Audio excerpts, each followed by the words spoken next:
நம்ம கண்ணில் பார்த்துட்டு இருக்கக்கூடிய இந்த உலகத்தில் எத்தனையோ ஜீவராசிகள் இருக்குது. அது அந்த உணவுச் சங்கிலி எப்படி இருக்குது எல்லாமே நமக்கு தெரியும். நம்ம என்ன சாப்பிட்றோம், விலங்குகள் என்ன சாப்பிட்டுட்டு இருக்கு, செடி கொடிகள் என்ன மாதிரியான உணவுகள் எடுத்துகிட்டு இருக்கு. ஸோ இது எல்லாமே நமக்கு தெரியும். நமக்கு தெரியாத இன்னொரு உலகம் இருக்குங்க. அது வந்து சூட்சமான உலகம். அங்கேயும் இதை போல் சில ஜீவராசிகள் இருக்குது. அதுவும் இதை போல் அதை போல் உணவுச் சங்கிலி எல்லாமே இருக்குங்க. இது வந்து நிறைய பேருக்கு இந்த விஷயம் தெரியாது.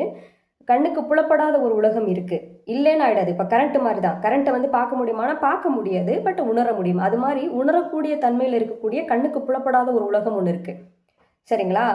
ஏன் நம்ம இந்த விஷயத்தை பற்றி இப்போ பேச போகிறோம் அப்படின்னா, நம்மளோட உடலில் அந்த மாதிரி கண்ணுக்கு புலப்படாத உலகத்திலிருந்து ஒரு ஒரு இருக்கக்கூடிய சில உயிரினங்கள், சில பாரசைட், அதாவது ஒட்டுண்ணிகள் நம்மளோட வாழ்க்கைக்குள்ளே அது என்டர் ஆகும் பொழுது அது என்ன மாதிரியான விளைவுகளை ஏற்படுத்துது, நம்மளோட வாழ்க்கையில் என்ன மாதிரியான மாற்றங்கள் அது கொடுக்குது அப்படின்றத பற்றி இன்றைக்கி பார்க்க போகிறோம். இதை வந்து தாட்ஸ் என்டிட்டிஸ் அப்படின்னு சொல்லுவாங்க. இது ரொம்ப ரொம்ப டேஞ்சரான ஒரு விஷயங்க. இதை சரியான முறையில் புரிஞ்சுக்கிட்டு இதுலேருந்து வெளியே வர்றது சேஃப்.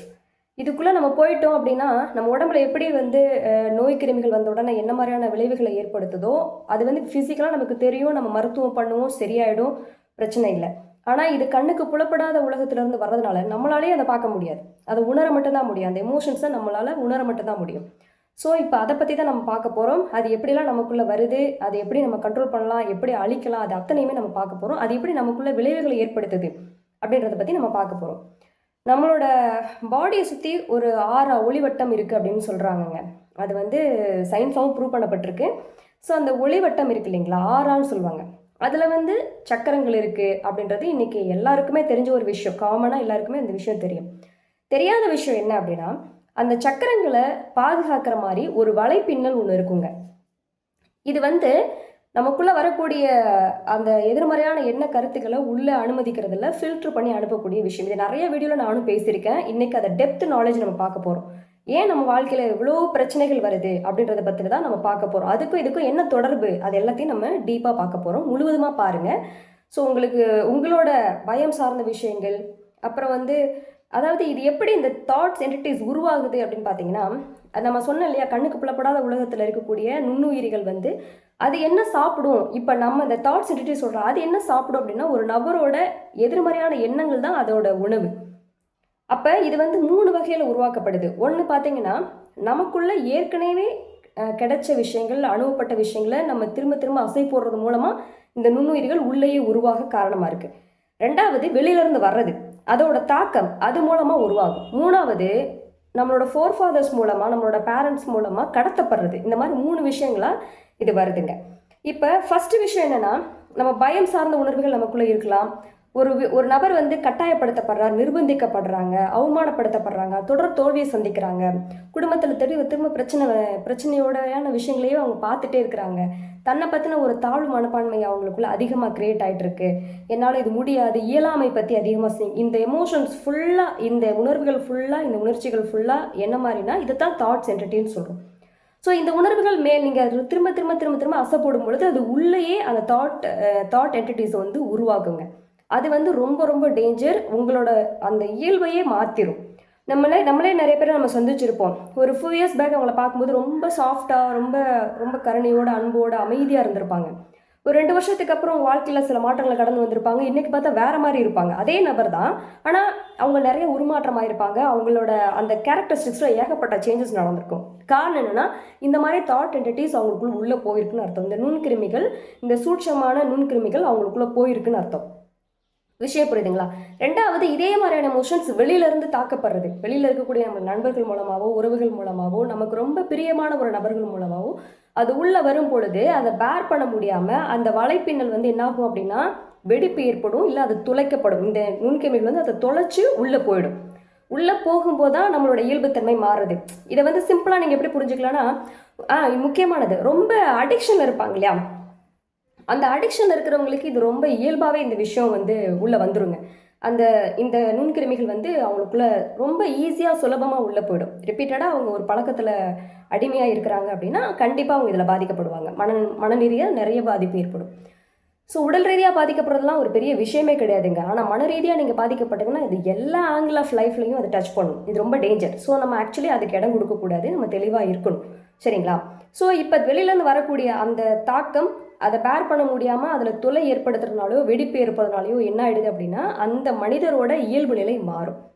இப்போ சில பேர் ரிவெஞ்ச் எடுக்கிறேன்ற பேரில் நிறைய பழிவாங்க பண்ணுறாங்க இல்லையா? ரொம்ப அதாவது இயல்புக்கு அப்பாற்பட்ட சில விஷயங்கள்லாம் பண்ணிட்டு இருப்பாங்க.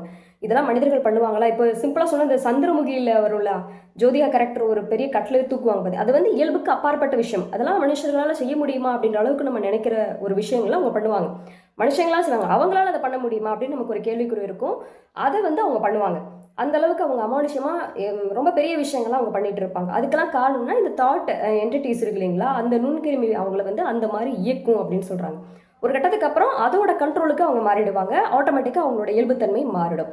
ஸோ இது வந்து சின்ன லெவல்லையும் இருக்குது, பெரிய லெவலில் இருக்குது. மூணாவது விஷயம் கடத்தப்படுறது. இப்போ சின்ன குழந்தைகளே சில பேருக்கு நிறைய டிசபிலிட்டிஸ்லாம் வருது இல்லைங்களா, இன்கன்வீனியண்ட்டாக இருப்பாங்க, அரகண்ட்டாக இருப்பாங்க, ரொம்ப வந்து ஒரு அவங்களால கண்ட்ரோல் பண்ண முடியாது, எமோஷன்ஸை கண்ட்ரோல் பண்ண முடியாமல் இருப்பாங்க. ஸோ இந்த மாதிரி இருக்கிறது வந்து கடத்தப்படுறது. அந்த தாட்ஸ் என்டிட்டிஸ் வந்து எப்படி நம்மளோட பாடி நேச்சர், அந்த ஃபிசிக்கல் ஸ்ட்ரக்சராக இருக்கட்டும், கேரக்டரிஸ்டிக்ஸ்லாம் எப்படி கடத்தப்படுதோ அதே மாதிரி தாட் என்டிட்டிஸும் கடத்தப்படும். அது நமக்கு தெரியாது. சூட்சமாக அதுவும் நம்மளோட ஜீனில் கடத்தப்பட்டு தான் வந்துட்டு இருக்கு. இப்போ இதுல இருந்தெல்லாம் எப்படி வெளியே கொண்டு வர்றது, அதான் எங்கள் மெயின் சாப்டர் இல்லைங்களா. இப்போ இந்த தாட் என்டிட்டிஸ் மூலமாக ஒரு நபரோட வாழ்க்கை பாதிக்கப்படுது. எதுலெல்லாம் பாதிக்கப்படுது? உடல் ரீதியாக பாதிக்கப்பட நிறைய சான்சஸ் இருக்குது. உறவுகள் பாதிக்கப்படும், பண வளம் குறையும், எப்போவுமே தன்னை தனிமைப்படுத்திக்க ட்ரை பண்ணுவாங்க, அதிகமாக மக்களோட அவங்க வந்து மிங்கிளாகிறத விரும்ப மாட்டாங்க. ஸோ இது எல்லாம் நடக்கும். சைக்காலஜிக்கல் பிரச்சனை வர்றதுக்கு காரணமும் இதுதான். உடல் ரீதியாக ஹார்ட்டில் பிரச்சனை, கிட்னியில் பிரச்சனை, சுகர் இருக்குது, ப்ரெஷர் இருக்குது அப்படின்றதையும் இதுவும் இதுக்கு காரணம். இது எல்லாமே இதுக்கு காரணம் தான். ஸ்ட்ரெஸ் எல்லாமே இது தாட் என்டிட்டிஸ் தான் மெயின் சாப்டருங்க. ஸோ இதுதான் பாயிண்ட்டு. இப்போ இதுலேருந்து எப்படி வெளியே வரலாம் அப்படின்னா, இப்போ இந்த தாட் என்டிட்டிஸ் மூலமாக ஒரு நபரோட வாழ்க்கை பாதிக்கப்படுது அப்படின்னு தெரிஞ்சு போச்சு. இதை வந்து இந்த ஹீலிங்கில் எக்ஸ்பர்ட்டாக இருக்கிறவங்க நல்ல ஒரு தேர்ந்த சிகிச்சையாளர் மூலமாக இந்த தாட் என்டிட்டிஸை முழுவதுமாகவே அழிக்க முடியும். அதை லொக்கேட் பண்ணி கரெக்டாக கண்டுபிடிச்சி அதை அழிக்க முடியும். புரியுதுங்களா? ஒரு உதாரணத்துக்கு எப்படி சொன்னோன்னா, ஒரு கரப்பாம்பூச்சி வீட்டில் இருக்கிறத வச்சுக்கோங்களேன். அந்த கரப்பாம்பூச்சி இருக்கிற இடத்த பார்த்து அதில் மருந்து போட்டால் அது செத்து போய்டும், அவ்வளோதான், சிம்பிள். புரியுதுங்களா? ஆனால் இதை நம்ம பண்ணாமல் வேறு வகையில் நம்ம என்ன பண்ணுறாங்க அப்படின்னா, இப்போ சைக்காலஜிக்கல் ட்ரீட்மெண்ட் போகிறோம், மன ரீதியாக ஒரு பிரச்சனை இருக்குது, ரொம்ப ஸ்ட்ரெஸ்ஃபுல் ஆயிடுறாங்க, ஹாலுசினேஷன் மாதிரியான பிரச்சனைக்குள்ளே போகிறாங்க, சீசனோஃபெரியா மாதிரி பிரச்சனைக்குள்ளெல்லாம் போகிறாங்க. இதெல்லாம் தாட் என்டிட்டிஸோட வேலை தான். ரொம்ப ஸ்ட்ரெஸ்ஃபுல்லாகவே இருக்காங்க, டென்ஷனாக இருக்காங்க, கோவப்பட்டே இருக்காங்க, எரிஞ்செரிஞ்சு விழுகிறாங்க, எப்போவுமே வந்து அவங்க தன் நிலை மறந்த நிலையில் இருக்கிறாங்க, நம்ம யாருன்றதை மறந்து வேறு மாதிரி பிஹேவ் பண்ணிட்டு இருக்காங்க. கோபம் வந்தால் நம்ம நடப்போம்ல, நம்மளாவே இருக்க மாட்டோம். ஸோ அந்த டைம்லலாம் இந்த தாட் என்டிட்டிஸோட வேலை வந்து ரொம்ப குதூகலமாயிடும். அது அதிகமாக அது வெளிப்பட ஆரம்பிக்கும். அது தன்னோட கண்ட்ரோல் எடுத்துக்கிறோம் உங்களை. அப்போ தான் நீங்கள் வந்து உங்கள் இயல்பு இல்லாமல் வேறு மாதிரி ஒருத்தராக நீங்கள் ரியாக்ட் ஆகிட்டு இருப்பீங்க. ஸோ இதெல்லாம் அதோட வேலை தான். இப்போ இந்த ஒரு பிராண சிகிச்சையாளர் என்ன பண்ணுவாங்கன்னா, அந்த கரப்பாம்பூச்சியை லொக்கேட் பண்ணி மருந்து போட்டு ஜஸ்ட் அழிக்கிற மாதிரியான ஒரு சாப்டர் தான் இது. இப்போ வேறு வகையில் நம்ம இதை போய் சரி பண்ண ட்ராக் படிக்கும்போது, இல்லை நாமளே நம்ம சரி பண்ணிக்க ட்ரை பண்ணும்பொழுது ஆக்சுவலாக என்ன நடக்கும் அப்படின்னா, இந்த கரப்பாம்பூச்சியை இருக்கிற இடம் தெரியாது. அதை கண்டுபிடிக்கிறதுக்காக அதை ட்ராக் பண்ணும் பொழுது இங்கே இருக்கலாம், இங்கே இருக்கலாம், இங்கே இருக்கலாம்னு எல்லா இடங்கள்லையும் அந்த மருந்தை போட்டு என்ன ஆகிடும்னா, ஒரு கட்டத்தில் அவங்களோட பாடியில் இருக்க ஆர்கன்ஸ் எல்லாமே வீக் ஆகிடும். அப்போ அவங்க டிஸ்டர்ப் ஆனதுக்கு காரணம் அந்த கரப்பாம்பூச்சியா இல்லை நீங்கள் போட்டுக்கிட்ட மருந்தான்றது பெரிய கேள்வி. உங்களுக்கு புரியுதுங்களா விஷயம்? இந்த மாதிரி தான் நிறைய மருத்துவங்களில் இப்படி தான் நடந்துக்கிட்டு இருக்கு. ஸோ நம்ம என்ன விஷயத்துக்கு எந்த மாதிரியான மருத்துவத்தை தேர்ந்தெடுக்கிறோன்றது ரொம்ப முக்கியம். ஸோ அதை எப்படி சரியான முறையில் அதை நம்ம பயன்படுத்திக்கிறோன்றது இன்னொரு விஷயங்க. ஸோ இதுதான் இதில் இருக்க சாப்டர். ஸோ ஏன் இது வந்து ரொம்ப ஷார்ட் டைமில் இந்த ப்ராப்ளம் சார்ட் அவுட் ஆகுது. இப்போ நிறைய பேர் பார்த்தீங்கன்னா வருஷக்கணக்காக பிரச்சனையோடு இருந்திருப்பாங்க. ஒரு 20 மினிட்ஸில் என்ன நடந்துடும்? வெறும் ஒரு 6 மணி நேரத்தில் வாழ்க்கையை மாற்றிட முடியுமா அப்படிலாம் நிறைய பேருக்கான கேள்வி இருக்கும். இங்கே நம்ம சாதாரணமாக வந்து ஒரு மெயின் கோர்ஸ்னால் ஒரு 6 டேஸ் நம்ம செஷன் கொடுப்போம். 6 நாள் என்ன மாறிடும் அப்படின்ற மாதிரி நிறைய பேரோட கேள்வி இருக்குது. அது உள்ளே இருக்கக்கூடிய அந்த சூட்சம் வந்து இதுதாங்க. அதை கரெக்டாக லொக்கேட் பண்ணி ஜஸ்ட் மருந்து போட்டு அதை வந்து டெஸ்ட்ராய் பண்ணுறதான் இந்த ஹீலரோட வேலை. ஸோ அது வந்து ரொம்ப சுலபம். இது சாத்தியம். மற்ற மருத்துவங்கள் மூலமாக இந்த அளவுக்கு அக்யூரேட்டாக அதை ஃபைண்ட் அவுட் பண்ணுறதும் முடியாது, அதை டெஸ்ட்ராய் பண்ணுறதும் அவ்வளோக்கும் சாத்தியம் கிடையாதுங்க. அதனால தான் ரொம்ப டிலே ஆகுது. நிறைய வருஷக்கணக்காக நிறைய விஷயங்களை சில பேர்லாம் அங்கே நம்மகிட்ட செஷன் வருவாங்க, 8 வருஷம் கடந்த நிலையிலலாம் வந்து இங்கே வந்து வித்தின் 3 months சார்ட் அவுட் ஆயிருக்கு அவங்களோட பிரச்சனை வந்து. ஸோ 8 வருஷமாக அவங்க தேடல்லையே ஏதோ நோக்கி அவங்க போய் இதில் சரியாயிடுது அதில் சரியாயிடுதுன்னு நிறைய விஷயங்களை பார்த்து கடந்து வந்திருப்பாங்க. அவங்களுக்கு இது ரொம்ப மேஜிக்கலாக இருக்கும். இது எப்படி இத்தனை வருஷங்களாக நான் இவ்வளோ விஷயங்களை கடந்து வந்திருக்கேன், அப்போல்லாம் சரியாத விஷயம் எப்படி இப்படி சரியாச்சு அப்படின்ற மாதிரி கேட்பாங்க. ஸோ உள்ளே இருக்க சூட்சமும் இதுதான். ஸோ இந்த தாட் என்டிட்டிஸ்ன்றது எப்படி மனிதர்களோட வாழ்க்கையில் எந்த மாதிரியான ஒரு பிரச்சனையை கொடுக்குது அப்படின்றத நம்ம தெரிஞ்சிருக்கோம். ஃபர்ஸ்ட் தாட் என்டிட்டிஸ்னால் என்னன்னு தெரிஞ்சிருக்கிறோம். அது எப்படியாப்பட்ட பாதிப்பை கிரியேட் பண்ணுது அப்படின்ற விஷயத்தை புரிஞ்சிருக்கோம். அது எப்படி பிராண சிகிச்சை மூலமாக எப்படி நம்ம அதை சார்ட் அவுட் பண்ணலாம் அப்படின்ற விஷயத்தையும் நம்ம தெரிஞ்சிருக்கோம். பிற மருத்துவங்கள் என்ன மாதிரி வேலையை செய்யுது அப்படின்றதையும் நம்ம இந்த வீடியோவில் நம்ம பார்த்துருக்குறோம்.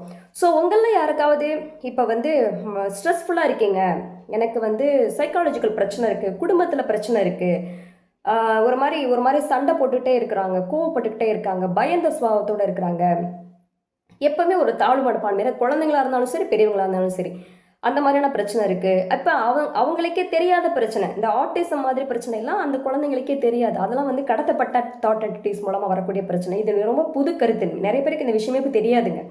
இது சூட்சமாக புரிஞ்சுட்டா மட்டும்தான் இது புரிஞ்சிக்க முடியும். நிறைய பேருக்கு இது என்னன்னே புரியாது. ஜெனட்டிக்கலாக வந்தது, இல்லை லேபர் டைம் போது வந்தது, இல்லை ப்ரெக்னென்சி டைமில் வந்ததுன்னு நிறைய காரணங்கள் இருக்கும். அதில் இதுவும் ஒரு காரணம்ன்றது நிறைய பேருக்கு தெரியாது.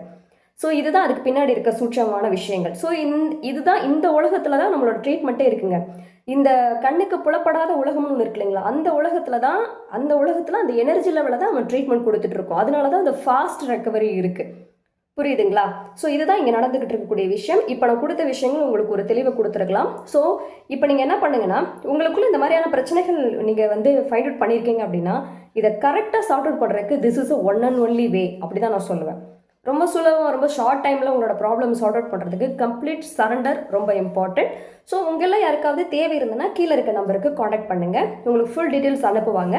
நீங்கள் சரி பண்ணிக்கலாம். வாழ்க்கையை சரியான ஒரு கண்ணோட்டத்தில் நீங்கள் கொண்டு போக முடியும். நன்றி.